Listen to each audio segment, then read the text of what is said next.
Assistant divisional railway manager Viji എം.ആർ., constructions chief engineer Murari Lal, deputy chief engineer Chandraprakash തുടങ്ങിയ ഉന്നത ഉദ്യോഗസ്ഥരും ഉണ്ടായിരുന്നു. നിയമപരമായി തീർപ്പാക്കാവുന്ന മുഴുവൻ പരാതികളും തദ്ദേശ അദാലത്തിലൂടെ പരിഹരിക്കുമെന്ന് മന്ത്രി എം.പി. രാജേഷ്.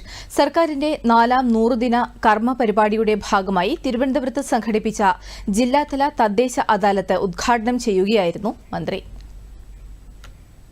അദാലത്തുകളിലൂടെ സർക്കാർ ഉദ്ദേശിക്കുന്നത് തദ്ദേശ സ്ഥാപനങ്ങളിൽ ഇപ്പോഴും തീർപ്പാകാതെ അവശേഷിക്കുന്ന പരാതികൾക്ക് ഏറെക്കുറെ പൂർണ്ണമായ പരിഹാരം കണ്ടെത്തുക എന്നതാണ്.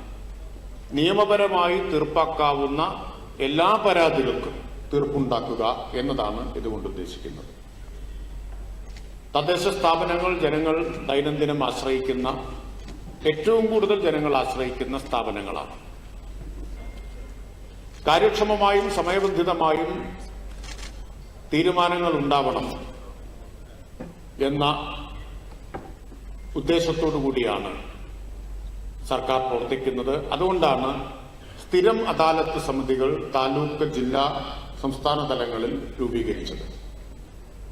എന്നാൽ വേണ്ടത്ര അത് സംബന്ധിച്ച അവബോധം ജനങ്ങളിൽ ഉണ്ടാക്കാൻ കഴിഞ്ഞിട്ടില്ല എന്നത് സർക്കാർ കാണുന്നുണ്ട്.